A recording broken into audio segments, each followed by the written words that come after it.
ಯೇಸು ಯಾಕೆ ಉತ್ತರ ಕೊಡಲಿಲ್ಲ? ನೆಲದ ಮೇಲೆ ಯಾಕೆ ಬರೆದನು? ಯೋಹಾನ್ ಬರೆದ ಸುವಾರ್ತೆ 8ನೇ ಅಧ್ಯಾಯದಲ್ಲಿ 6-8 ವಚನಗಳು ನಾವು ನೋಡುವಾಗ ಅಲ್ಲಿ ಯೇಸು ಕೆಳಗೆ ಬಗ್ಗಿಕೊಂಡು ತನ್ನ ಬೆರಳಿನಿಂದ ಕೈ ಮೇಲೆ ಏನೋ ಬರೆಯತೊಡಗಿದನು ಎಂಬುದಾಗಿ ನಾವು ನೋಡ್ತಾ ಇದ್ದೇವೆ. ಪ್ರಿಯ ದೇವರ ಸಭೆಯ ಸತ್ಯವೇದದಲ್ಲಿ ಅತ್ಯಂತ ರಹಸ್ಯವಾದ ಘಟನೆಗಳಲ್ಲಿ ಈ ಒಂದು ಸನ್ನಿವೇಶ ಕೂಡ ಅತ್ಯಂತ ರಹಸ್ಯವುಳ್ಳ ಒಂದು ಘಟನೆಯಾಗಿ ನಾವು ಕಾಣ್ತಾ ಇದ್ದೇವೆ. ವ್ಯಭಿಚಾರದಲ್ಲಿ ಸಿಕ್ಕಿಬಿದ್ದ ಒಂದು ಸ್ತ್ರೀಯನ್ನು ಫರಿಸಾಯರು ಯೇಸುವಿನ ಹತ್ರ ಕರ್ಕೊಂಬರ್ತಾ ಇದ್ದಾರೆ. ನಾವು ಗಮನಿಸಿದಾದರೆ ಅವರ ಕೈಯಲ್ಲಿ ಕಲ್ಲುಗಳಿದ್ದವು, ಅವರ ಬಾಯಲ್ಲಿ ಧರ್ಮಶಾಸ್ತ್ರವಿತ್ತು, ಆದರೆ ಅವರ ಹೃದಯದಲ್ಲಿ ಮಾತ್ರ ಕ್ಷಮಾಪಣೆ ಅಥವಾ ಒಂದು ಕರುಣೆ ಯಾವುದು, ಕಟಾಕ್ಷವು ಯಾವುದು ಇರಲಿಲ್ಲ. ಪ್ರಿಯರೇ, ಅವರು ಯೇಸುವನ್ನು ಕೇಳ್ತಾ ಇದ್ದಾರೆ, ಮೋಶೆಯ ಧರ್ಮಶಾಸ್ತ್ರದ ಪ್ರಕಾರ ಇವಳನ್ನು ಕಲ್ಲೆಸೆದು ಕೊಲ್ಲಬೇಕು, ಅದಕ್ಕೆ ನೀನು ಏನು ಹೇಳ್ತೀಯ ಎಂಬ ಪ್ರಶ್ನೆಯನ್ನು ಅವರು ಯೇಸು ಕ್ರಿಸ್ತನ ಮುಂದೆ ಇಡ್ತಾ ಇದ್ದಾರೆ. ಆ ಕ್ಷಣದಲ್ಲಿ ಯೇಸು ತಕ್ಷಣವೇ ಅಲ್ಲಿ ಉತ್ತರ ಕೊಡಲಿಲ್ಲರಿ.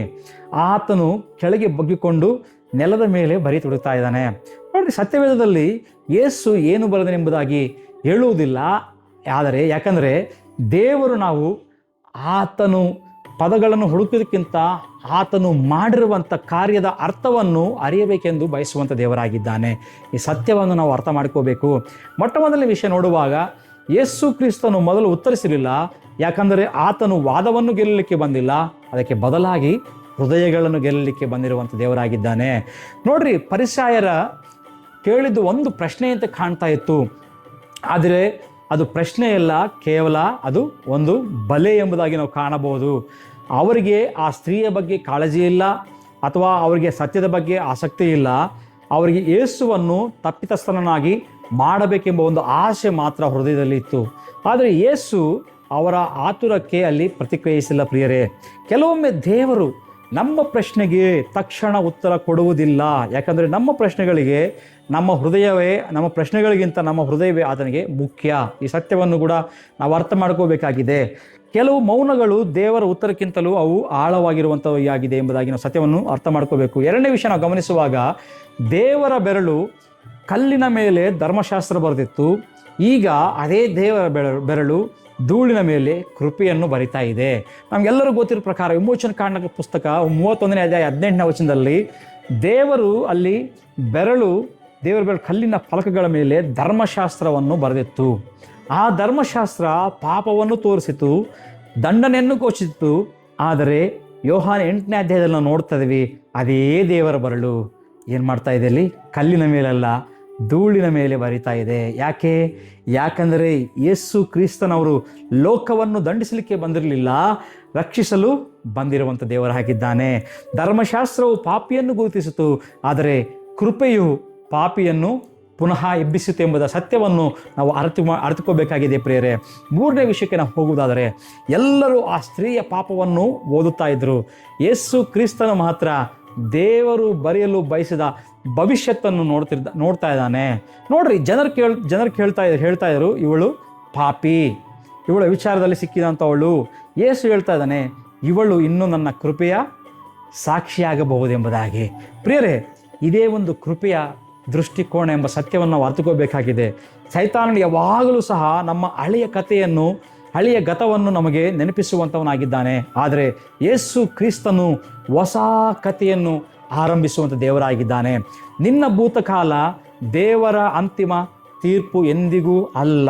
ನಾವು ಗಮನಿಸುವುದಾದರೆ 4ನೇ ವಿಷಯಕ್ಕೆ ಹೋಗೋದಾದರೆ, ಯೇಸು ನೆಲದ ಮೇಲೆ ಬರೆದಿದ್ದು ಆ ಸ್ತ್ರೀಯ ಜೀವನಕ್ಕೆ ಹೊಸ ಅಧ್ಯಾಯ ಆರಂಭವಾಗುತ್ತೆ ಎಂಬ ಸಂಕೇತ ಎಂಬುದಾಗಿ ನಾವು ಗಮನಿಸಬಹುದು. ಪ್ರಿಯರೇ, ಅಷ್ಟು ಮಾತ್ರಕ್ಕೆ ನೋಡ್ರಿ, ಆ ದಿನ ಫರಿಸಾಯರು ಅವಳ ಜೀವನದ ಕೊನೆಯ ಅಧ್ಯಾಯ ಬರೆಯಲು ಅಲ್ಲಿ ಬಂದಿದ್ದಾರೆ. ಅದಕ್ಕೋಸ್ಕರ ಅವರೆಲ್ಲರೂ ಸೇರಿದ್ದಾರೆ. ಸಾಯಬೇಕು, ಮುಗಿಯಬೇಕು, ತೀರ್ಪು. ಆದರೆ ಯೇಸು ಅದೇ ಸ್ಥಳದಲ್ಲಿ ಹೊಸ ಅಧ್ಯಾಯವನ್ನು ಅಲ್ಲಿ ಆರಂಭಿಸಿದನು. ಆದ್ದರಿಂದ ಆತನು ಕೇಳಿದನು, ನಾನು ನಿನ್ನನ್ನು ದಂಡಿಸುವುದಿಲ್ಲ, ಹೋಗು, ಇನ್ನು ಮುಂದೆ ಪಾಪ ಮಾಡಬೇಡ ಎಂಬುದಾಗಿ ಆತನು ಹೇಳ್ತಾ ಇದ್ದಾನೆ. ಗಮನಿಸಿ, ಯೇಸು ಅವಳ ಪಾಪವನ್ನು ಅಲ್ಲಿ ಸಮರ್ಥಿಸಲಿಲ್ಲ, ಆದರೆ ಪಾಪಕ್ಕಿಂತ ದೊಡ್ಡದು ಕೃಪೆ ಎಂಬ ಸತ್ಯವನ್ನಲ್ಲಿ ತೋರಿಸಿಕೊಡ್ತಾ ಇದ್ದಾನೆ. ಪ್ರಿಯರೇ, ಬಹುಶಃ ಇಂದು ಎಂದು ನಾವು ಗಮನಿಸುವಾಗ ಜನರು ನಮ್ಮ ಜೀವನದ ಬಗ್ಗೆ ತೀರ್ಪು ನೀಡುವಂಥ ವ್ಯಕ್ತಿಗಳಾಗಿರ್ಬೋದು. ಇವನಿಂದ ಏನೂ ಆಗುವುದಿಲ್ಲ, ಇವನ ಅಥವಾ ಇವಳ ಜೀವನ ಮುಗಿದೋಗಿದೆ, ಇವರು ದೊಡ್ಡ ಪಾಪಿಗಳೆಂಬುದಾಗಿ ಇವತ್ತು ನಮ್ಮನ್ನು ನಿಂದಿಸ್ತಾ ಇರಬಹುದು. ದೇವರು ಇವನನ್ನು ಎಷ್ಟು ಮಾತ್ರಕ್ಕೂ ಕ್ಷಮಿಸಲಾರಕ್ಕೆ ಆಗುವುದಿಲ್ಲ ಅಂತ ಅಷ್ಟು ದೊಡ್ಡ ಪಾಪಿ ಎಂಬುದಾಗಿ ನಮ್ಮ ಮೇಲೆ ಇವತ್ತು ನೇರ ಆರೋಪಣೆ ಮಾಡ್ತಾ ಇರಬಹುದು ಪ್ರಿಯರೇ. ಆದರೆ ಒಂದು ಸತ್ಯವನ್ನು ಗ್ರಹಿಸ್ಕೊಳ್ರಿ, ಜನರು ನಮ್ಮ ಬಗ್ಗೆ ತೀರ್ಪು ಬರೆಯುತ್ತಿರುವ ಜಾಗದಲ್ಲೇ ಯೇಸು ಕ್ರಿಸ್ತನು ನಮ್ಮ ಭವಿಷ್ಯತ್ತನ್ನು ಬರೆಯುವಂಥ ದೇವರಾಗಿದ್ದಾನೆ. ಸತ್ಯವನ್ನು ಗ್ರಹಿಸ್ಕೋಬೇಕೆಂಬುದಾಗಿ ಕೇಳ್ಕೊಳ್ತಾ ಇದ್ದಾನೆ ಪ್ರಿಯರೇ. ಆ ದಿನ ನಾವು ಗಮನಿಸುವಾಗ ಆ ಸ್ತ್ರೀಯನ್ನು ಉಳಿಸಿದ್ದು ಯೇಸು ಬರೆದ ಅಕ್ಷರಗಳಲ್ಲ, ಯೇಸುವಿನ ಸಾನ್ನಿಧ್ಯ. ಈ ಸತ್ಯವನ್ನು ಗ್ರಹಿಸ್ಕೊಳ್ರಿ. ಆತನು ಇದ್ದ ಜಾಗದಲ್ಲಿ ಆರೋಪಗಳು ಮೌನವಾದವು, ತೀರ್ಪು ಹಿಂದೆ ಸರಿಯಿತು, ಕೃಪೆ ಜಯಿಸುತ್ತೆ ಎಂಬ ಸತ್ಯವನ್ನು ಇವತ್ತು ನಾವು ಗ್ರಹಿಸ್ಕೋಬೇಕಾಗಿದೆ ಪ್ರಿಯರೇ.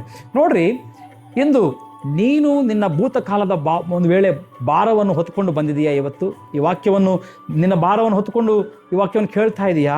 ನಿನ್ನ ತಪ್ಪುಗಳು ಇನ್ನೂ ನಿನ್ನನ್ನು ಹಿಂಬಾಲಿಸ್ತಾ ಇದ್ದಾವ? ಜನರು ನಿನ್ನನ್ನು ಇನ್ನೂ ತಳ್ಳಿ ಹಾಕ್ತಾ ಇದ್ದಾರೆ? ಅಥವಾ ಯಾವ ರೀತಿಯಲ್ಲಿ ನೀನು ಯಾವ ಸಂಕಟದಿಂದ ನೀನು ಬಳಲ್ತಾ ಇದೆಯಾ? ಒಂದು ವೇಳೆ ಆ ರೀತಿಯಲ್ಲಿದ್ದರೆ ಯೇಸುವಿನ ಬಳಿಗೆ ಬಾ. ಆತನು ನಿನ್ನ ತಪ್ಪುಗಳನ್ನು ಮತ್ತೆ ಹಿಂತಿರುಗಿ ನೋಡುವುದಿಲ್ಲ.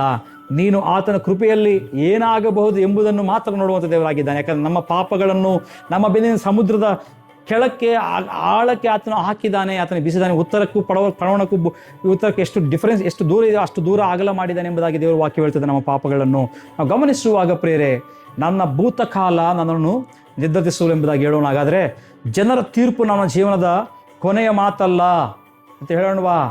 ನನ್ನ ಜೀವನದ ಕೊನೆಯ ಅಧ್ಯಾಯವನ್ನು ಬರೆಯುವವನು ಯೇಸು ಕ್ರಿಸ್ತನೇ ಎಂಬುದಾಗಿ ನಾವು ಹೇಳೋಣ. ಆತನ ಕೃಪೆ ನನ್ನ ಕಥೆಯನ್ನು ಬದಲಿಸುತ್ತದೆ ಎಂಬುದಾಗಿ ನಾವು ಘೋಷಿಸುವಂಥವರಾಗೋಣ ಇವತ್ತು. ಹಾಗಾದರೆ ಪ್ರಿಯರೇ, ಆತನ ಕರುಣೆ ನಮ್ಮ ಭವಿಷ್ಯತ್ತನ್ನು ನಿರ್ಮಿಸುವಂಥದ್ದಾಗಿದೆ ಎಂಬ ಸತ್ಯವನ್ನು ಇವತ್ತು ನಾವು ಅರಿತುಕೊಳ್ಳೋಣ.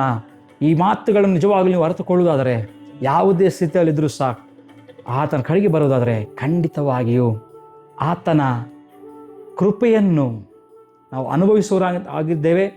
ಆತನ ಆಶೀರ್ವಾದಗಳನ್ನು, ಆತನ ಸಾನ್ನಿಧ್ಯವನ್ನು ಅನುಭವಿಸುವಂಥ ವ್ಯಕ್ತಿಗಳಾಗಿದ್ದೇವೆ. ಆ ರೀತಿ ನಾವು ಅನುಭವಿಸಲಿಕ್ಕೆ ದೇವರು ತಾನೇ ತನ್ನ ಕೃಪೆಯನ್ನು ನಮಗೆ ಅನುಗ್ರಹ ಮಾಡಲಿ. ಆಮೇನ್, ಆಮೇನ್. ದೇವರು ನಿಮ್ಮೆಲ್ಲರನ್ನೂ ಸಹ ಆಶೀರ್ವಾದ ಮಾಡಲಿ. ಆಮೇನ್.